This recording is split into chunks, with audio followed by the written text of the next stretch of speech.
to a couple things. Alec just said the name of my company, GK Training. I never told you yesterday what the G and the K stand for. They stand for genuine know-how. Because that's what we strive to give people, actual know-how, things you can do to come across as your most genuine self when speaking. And public speaking is certainly one category of speaking. So what are some of those things, some of those know-how things that you can do? And I now, Joanna, where are you? Oh, you're right here. I want to reference something she said in her session before, which is this. She had a whole slide about answer questions or ask yourself questions that only you can answer. Now, you might have saw that slide and thought to yourself, okay, I better think about those, but I'm going to go a step further, and I want to teach you an exercise called out loud drafting. Candidates, when you ask yourself those questions, instead of just thinking about them, stand up, walk around, put your voice recorder on, and do something called out loud drafting. Now, next reference to the audience, Veronica, where are you? Ah, right here.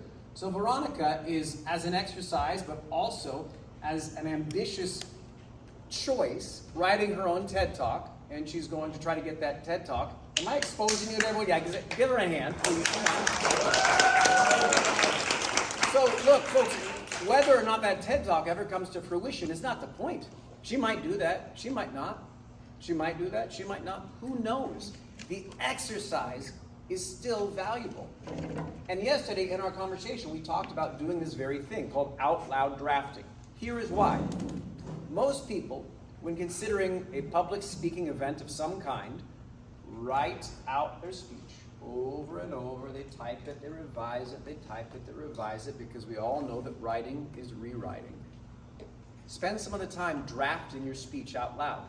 So candidates, ask yourself out loud, what differentiates me from other candidates running? And then talk and record yourself. Now, as soon as you're done, play it back. If it was terrible, so what? Erase it, do it again. What differentiates me from other candidates? Is it still bad? Great, erase it again. Do it 3 more times. How long did that take? 7 minutes, maybe. And by that 5th answer, I promise it will be better. So those questions that Joanna mentioned, ask yourself questions that only you can answer, ask them out loud. That's called out loud drafting. And actually say those words out loud. Draft your speeches, draft your content out loud. What's another piece of know-how? We're going to do it all together. Now, yesterday, I spent a lot of time helping the candidates, helping some students, but today, we're going to leave the candidates and the students aside, and I want to give things that everybody can utilize for their life. And one of the first things is this. I was walking around outside before this session, doing the following thing. I was on the phone, and this is what I was saying into the phone. You know New York, you need New York, you know you need unique New York. You know New York, you need New York, you know you need unique New York. I was doing tongue twisters into my phone. Why? If we learned yesterday that speaking is a physical activity, then like an athlete, it stands to reason you should warm up your voice and your body. And this tool right here is going to do a lot of the speaking. Now, do I warm up because I get nervous public speaking? No, I don't. At this point in my career, I don't. But I do know the better that my mouth is working, the better chance I have to say something smart and be helpful to all of you. Andrew, do you remember a tongue twister from the campaign days in which we would do tongue twisters? Yes, before I went on national news appearances, I would say Topeka Bodega, just to stretch my my mouth and exercise my muscles. And to the people around me, it always got a laugh. But it's great because sometimes you might do a news appearance at 7 a.m. and it's the first time you're talking all day. And if you don't realize that you're actually going to need a bit of a warm-up, then it does show. I've actually seen those clips and been like, oh, like I should have warmed up. So one of the things that Michael hammered into my head is that speaking is a physical act, and that you wouldn't necessarily roll out of bed and say to yourself, okay, I'm going to, I don't know, what's another physical act? Play basketball. Yeah, play basketball might be one thing. Go for a run, but something public even. You wouldn't normally think you're going to roll out of bed and then record a message. But if you're running for office, you might get out of bed and record a message. So Topeka Bodega stuck with me, and I still use it. Now, there are tons of tongue twisters, and at the end of this session, I'm going to show you our website because there's a whole bunch of free resources that you all can have to build a physical and vocal warm-up into your everyday regimen. But I'm not the only one who knows tongue twisters, and we can crowdsource one right now. And in fact, let's crowdsource one, not in English, but in Chinese, Cantonese, Mandarin. Who knows a Chinese, Cantonese, Mandarin tongue twister of some kind? I know there's one out there. Raise your hand if you know one by heart. Andrew, using a full voice so the entire room hears it, what is your tongue twist? 吃不到不吐不到片儿，不吃不到到处不到片儿。 Can you either say that louder or come up here and use the microphone? Either one. Okay, that's good. Okay. Why don't you come up here and use the microphone? Okay.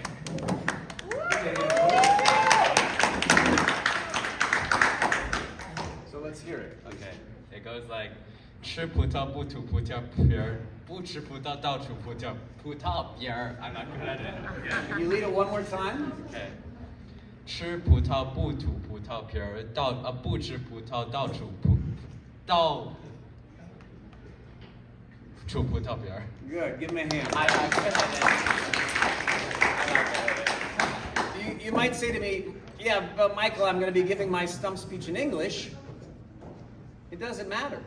You're not focusing on the words, you're focusing on how your mouth moves and getting your muscles primed and ready to go. The point of a warm-up is not speed. It's not. It's flexibility and dynamic movement. So find a tongue twister and a warm-up that works for you. I will show you some resources later and make that part of your everyday. Now, I want to give you another tool, candidates and everyone else, another piece of know-how. Did you notice how since the start of this bit of speaking, I had people raise their hands, I had them do things, I had them get involved? Any guesses? Why did I do that? Yeah, what's your name again? Nico? Rico? Nico. Nico, yeah, Nico. What's your guess as to why I do that?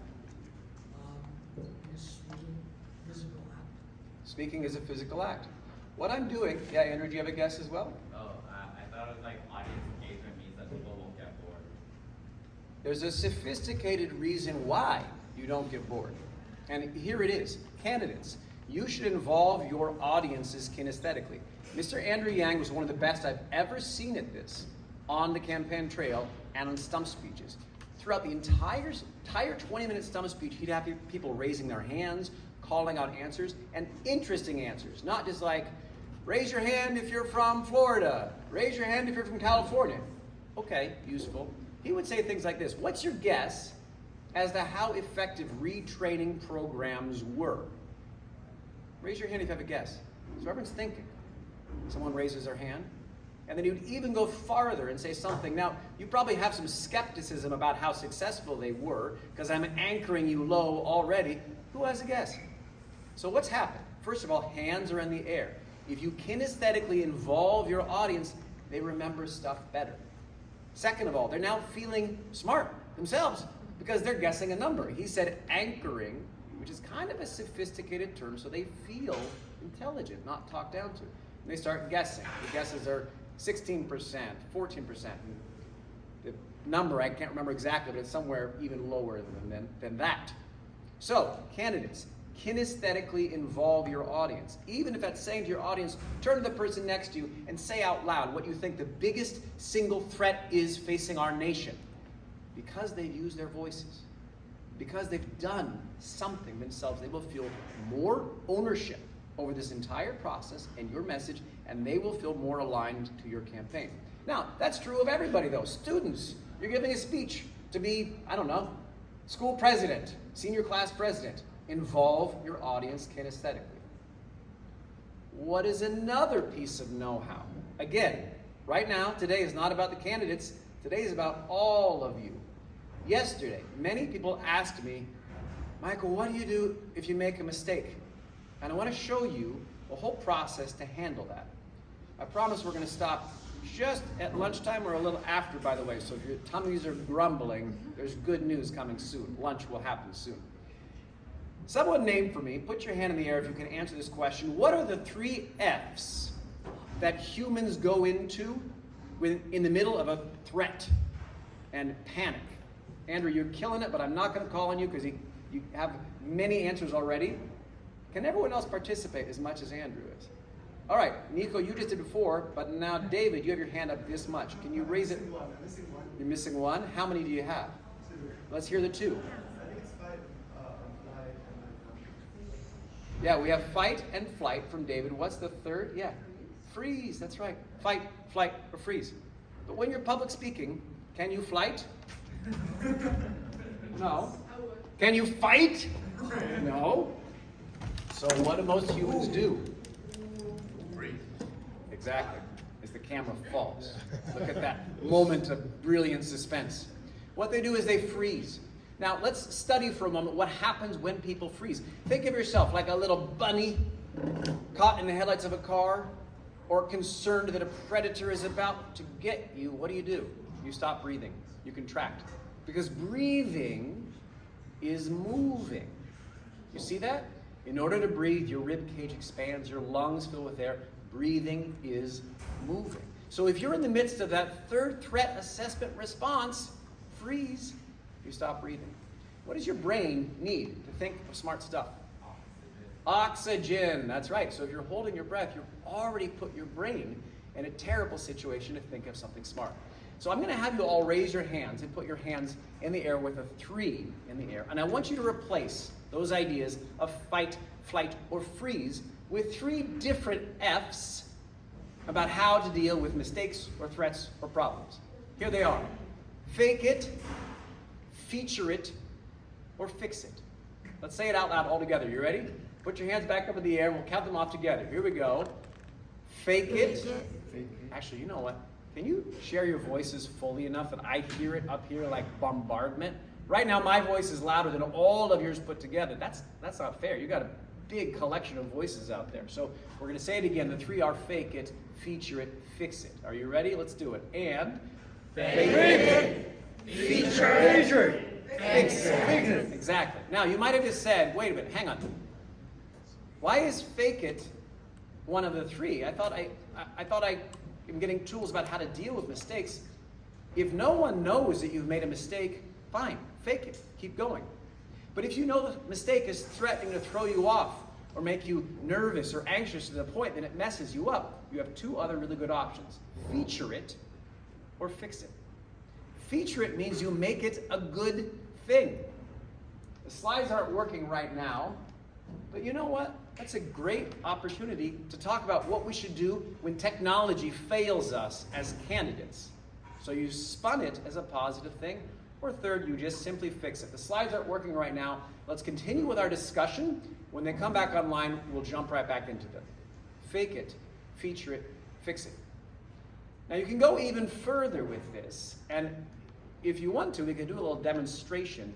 Is there someone in the audience who satisfies 2 conditions? 1, they're willing to volunteer to do an exercise, and number 2, they have a real concern or fear of making mistakes when public speaking. If you can satisfy those 2 qualifications, raise your hand. Nico has his hand this high up, which probably means I have concern about doing this, but I'm ready to do it. Is that right, Nico? Yeah, sure. Come on up here, okay? Give him a hand. that was a mistake. Take it. Okay. Now, I have a deck of cards in my little bag of tricks here. Anybody who wants these, I will send these to you as a digital copy. So every resource I share with you today is intended for the candidates. It's also intended for the people in the room. We'll get to these cards in a second. Now, Nico, I'm going to show you a pretty challenging multi-part. Let me stand over here so you're not staring into the blinding light. I'm going to share a pretty challenging multi-part exercise.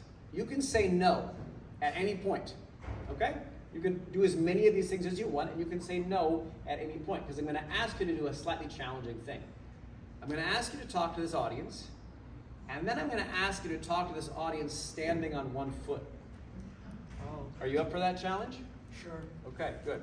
So I'm going to give you the microphone. What is something you can talk about in terms of subject matter? What do you mean by that? Well, what's a school topic, a Oh. professional topic, an electoral topic that you know enough about that you could talk to this audience for, let's say, 60 seconds?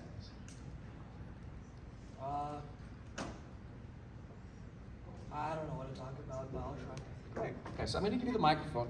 The only task is talk to them for like 60 seconds, okay? About like professional subjects. Yeah, professional subjects. And by that I mean it's not just a hobby or a favorite sport or favorite pastime, but let's make it about something that is slightly professional, a school topic, a subject of study, an issue that you know politically that you're interested in. Is money count? Money counts? Sure. That's okay. I think I'm All okay right, for now.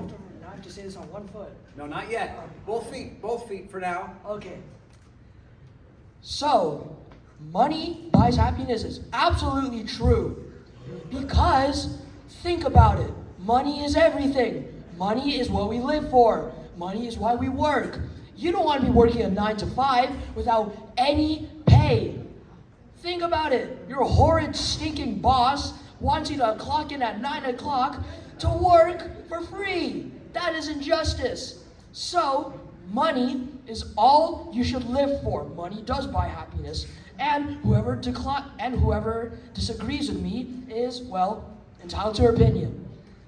And Let's pause. Give him a hand, please. Now, it's very tempting to watch that and as an audience have an instant reaction about the content. Rather provocative statements he said. Instead, I challenge all of us to look at what he said analytically, like scientists, so that you can assess component parts of communication and get better and better and better. So let's consider for a second, does he need the exercise I'm about to teach? Not based on that sample. He made one mistake. Did you hear it? One. In 60 seconds. There was 0 ums. There was one non-fluency in 60 seconds. Now, you might quibble with the content, the message that he said, but if we're studying mistakes, it didn't look as though he made any. Unless he's talking to an entire room of people who think that he's absolutely wrong, as you're sometimes doing in politics. But did he make any mistakes? Maybe one. Now, I'm going to teach this drill anyway, even though you spoke just now with almost no filler language, virtually no non-fluencies, and no quote-unquote mistakes. But the drill is a profound one, so I want to show it to you anyway. All right, I want you to talk about the same subject, or a different one, I don't care, but it has to be professional content. so not the one. So can I stick with the same one? You can. Oh, yes. You can use the same subject. Everyone, can you hear me okay when I'm not using the microphone? Otherwise, I will take Don's recommendation and use 2 microphones. You can Can you hear me? mine Okay. very loud. So this is the activity. You're going to stand on one leg. From time to time, while you're speaking, I'm going to give you a gentle shove on the shoulder. When I do, you're going to put your foot down to regain your balance. And when your foot makes contact with the ground, you're going to say out loud, a mistake is not a mistake. And as soon as you've said that phrase, you're going to stand back up onto one leg and keep talking. Either from where you left off or starting somewhere else if you can't remember where you were. I will probably shove you over between 3 to 5 times. Every time you have both feet on the ground, you're going to say out loud, what phrase? A mistake is not a mistake. That's right. And then come right back up onto one leg and continue speaking. Are you ready to try that? Yes. Good. That's a good answer. Okay, let's give it a try. I look like a flamingo. Okay. Money buys happiness. And whoever disagrees with that, a mistake is not a mistake. And whoever disagrees with that is entitled to their opinion. What? A mistake is not a mistake. Why do I say this? Because a mistake is not a mistake. Because money... Time out. Pause. So candidates, this is a tool I want you to actually use. And if you don't have someone to shove you over, that's fine. Walk around the room. Say your stump speech. Allow the language to live in the room, and every so often, lean to the wall. As soon as your hand comes in contact with the wall, I want you to say out loud, a mistake is not a mistake. Push yourself back up and keep speaking. What you're essentially doing there is desensitizing yourself to the act of making mistakes. Because when we're focused on other people, not ourselves, when we're focused on other people, there is no such thing as a mistake. Because we're thinking about them. Candidates, in a stump speech, who is the most important person in the room? You or your constituents? Yeah, constituents. Now, the pack of cards I referenced earlier, in this pack of cards, and I'll give this to Nico for all time, we have 6 cards that we call transparency phrases. And those phrases say things like, let me go back for a moment. That's not what I meant. What I meant was, let me clarify that. In other words, because in life, we use those phrases all the time instead of, a mistake is not a mistake. We use those phrases all the time to reset or course correct. We say, let me clarify that. We say, let me go back for a moment. We say, that's not quite what I meant. So, that's a gift for you. Give him a hand, please. Well done. And I hope you remember this information. Go ahead. All right, folks, I want to cover a couple of other things that are about know-how, but I want to make sure I'm being responsive to you. So since we're getting close to lunch, I want to find out, do you have any pressing questions about public speaking or about the know-how of public speaking? Yes? And Dawn, why don't you pass around the microphone now so folks can hear questions? Thank you. Can you share a know-how when you're in a debate or an interview or you're with someone else and you freeze or because you can't fight or flight? That's true. In a debate, I would say many of the same things that I just mentioned are true. Well, let's do 2 things. Or interview. You said interview or debate. So let's do an hone in on interview. one situation. Interview. Interview. All right. So in an interview, all those same things are true. Fake it, feature it, fix it.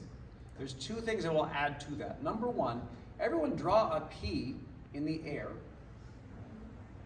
Now draw an equal sign and slash through it, meaning not equal to. And now draw an R. All right, the equation you have just drawn is P, is not equal to R. If I told you that P stands for perception, what's your guess as to what the R stands for? That's right. In an interview, the amount of time that you are silent as you're trying to think of what to say next, or as you go blank, can be up to 10x wrong. 10 times wrong. You think the pause was 10 seconds, it was 1. So the first thing to do is to get comfortable with silence and how slow that silence feels to you and how fast it is to everybody else. The best way to do that, record yourself on your voice memo transcription on your phone and then look at the gaps. You'll see, it feels like an eternity, but in truth, it's not. So number 1, get comfortable with silence and the silence it takes to think about what you want to say next. Number 2 is this. You can often use a clarifying question to help. So if you get stuck, instead of trying to figure out what am I going to say right now, simply ask a clarifying question back, depending on the interview. If it's an adversarial interview, it's a little bit different. If it's a friendly interview, it's much easier. So those are the 2 things. Fake it, feature it, fix it. Desensitize yourself to mistakes. Get more comfortable with how silence actually works. And then you can use clarifying questions to buy yourself time and learn more information. Does that answer your question? I guess if there's a technical error, like with a slide, it's different than if it's about a topic. So I'm trying to think about how do you feature a mistake or how do you fix it? Sure, let's do an example then. So you're on an interview, let's say, and then give me an example, and if you can, use the microphone again so everybody can hear. Give me an example of something that might go wrong or a mistake that you might make that you're thinking of right now in terms of this example. Can you repeat that question? Yeah, what's an example? Is it on? The phone. Sorry. That's That's okay. We fixed it. Yeah, you did fix it.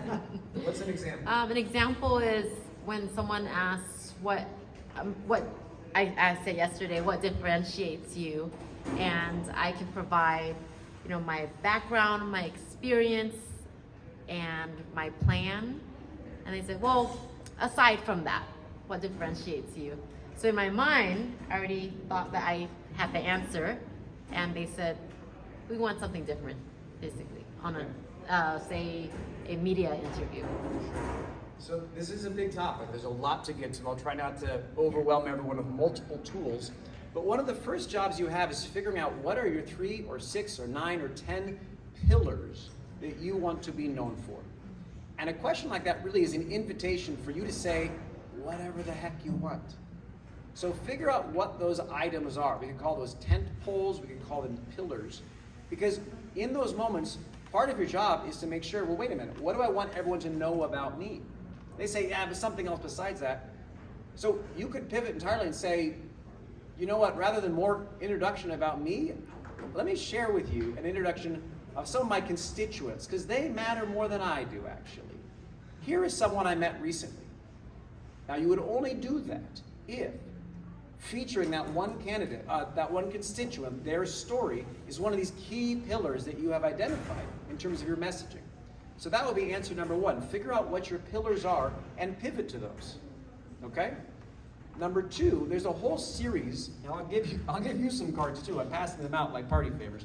There's a whole series of what we call breathing time techniques, which humans do. We do this all the time in life, and then when we feel self-focused, we forget to do them. Breathing time techniques that allow you to vamp a little bit while you give your brain time to come up with the answer. They are things like rain check, delegate and introduce, clarify, comment, compliment. They're on these cards, and what I actually suggest you do is use them on Zoom. And every student, if you do remote learning, you can use this too.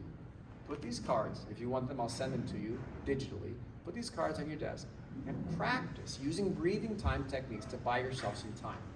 So we can go through these more if you want, but here's a party favor for you. I will drop down from the stage right there. Okay, let's do one final, let's do one final question, and then I want to show you a couple resources before we go to lunch. Alec?